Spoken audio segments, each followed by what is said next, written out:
নমস্কার, মামুনস কিচেনের নতুন আরেকটা রেসিপিতে আপনাদেরকে স্বাগত জানাই। আজকে জন্মাষ্টমী, সেই জন্য ভাবলাম একটু পাটিসাপটা বানাবো, কিন্তু সেটা বানাবো আমি তাল দিয়ে। এমনি পাটিসাপটা তো আমরা সকলেই খেয়ে থাকি, কিন্তু তালের পাটিসাপটা কে কে খেয়েছেন আমাকে অবশ্যই কমেন্ট বক্সে জানাবেন। আমি কিন্তু এই প্রথমবার ট্রাই করছি, তো চেষ্টা করে দেখি ঠিকঠাক হয় কি না। আর আপনারাও দেখতে থাকুন। রেসিপিটা যদি ভালো লেগে থাকে আমাকে কমেন্ট বক্সে অবশ্যই জানাবেন। প্রথমেই একটা বড় বাটির মধ্যে 1 কাপ ময়দা, 1 কাপ সুজি, হাফ কাপ নারকেল কোড়ানো আর নিয়ে নিয়েছি 1/4 কাপ চিনি। চিনির পরিমাণটা একেবারেই খুব বেশি দেওয়া যাবে না। আর ওই কাপেরই 1 কাপ তালের পাল্প। তালের পাল্পটা আমার এখানে ফোটানো আছে। এবার এর মধ্যে দিয়ে দিয়েছি সামান্য 1 চিমটি লবণ এবং 200 ml ফোটানো গরুর দুধ। এবার সমস্ত উপকরণগুলোকে একসাথে চামচের সাহায্যে আমি মাখিয়ে নিচ্ছি।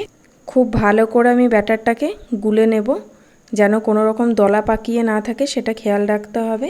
5 মিনিট মতো আমি এরকম নাড়িয়ে টাড়িয়ে তারপরে বাকি যে দুধটা ছিল সেই দুধটাও দিয়ে দিলাম। আমি এখানে টোটালে 250 ml দুধ ইউজ করলাম। ভালো করে এবার একটা ব্যাটার তৈরি করে নেব। এবার এই মিশ্রণটাকে আধ ঘন্টার জন্য রেখে দেবো, যেহেতু সুজি দেওয়া আছে সুজিটাকে ফুলতে টাইম দিতে হবে।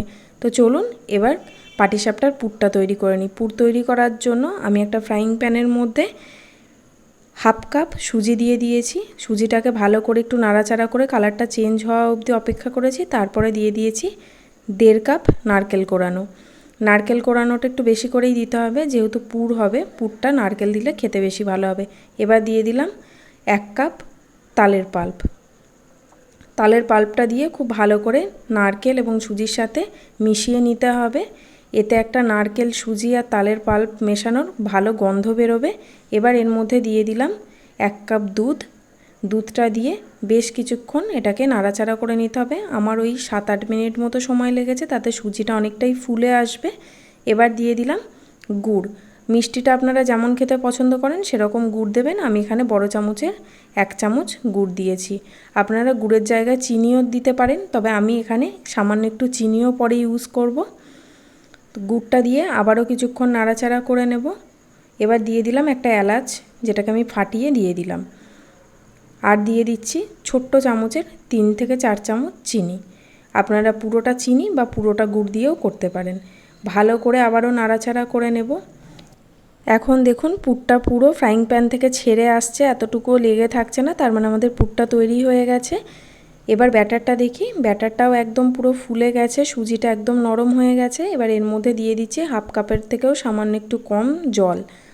জলটা দিয়ে আবারও ভালো করে একটু মেখে নেব, তাহলেই ব্যাটার একদম তৈরি। ব্যাটারের ঘনত্বটা আশা করছি বুঝতে পেরেছেন। এবার প্যানের মধ্যে সামান্য একটু ঘি ব্রাশ করে পাটিসাপটাটা তৈরি করার জন্য ব্যাটারটা দিয়ে দিলাম। ব্যাটারটাকে আমি হাতার পিছন দিয়ে গোল গোল করে নিয়েছি। এবার এরকমভাবে চাটুটাকে উল্টালেই দেখবেন প্যান থেকে ছেড়ে আসবে। এর মধ্যে তৈরি করে রাখা পুরটা দিয়ে দিলাম। এবার উল্টে নিলেই তৈরি হয়ে যাবে আমাদের পাটিসাপটা। প্রত্যেকটা পাটিসাপটাকেই আমি এরকমভাবে তৈরি করে নিচ্ছি। আমি সবকটা পাটিসাপটা ভেজে নিচ্ছি। আপনাদের যদি আমার রেসিপিটা ভালো লেগে থাকে অবশ্যই লাইক করবেন, কমেন্ট বক্সে আমাকে একবার জানাবেন কেমন লাগলো, আর বাড়িতে অবশ্যই ট্রাই করবেন।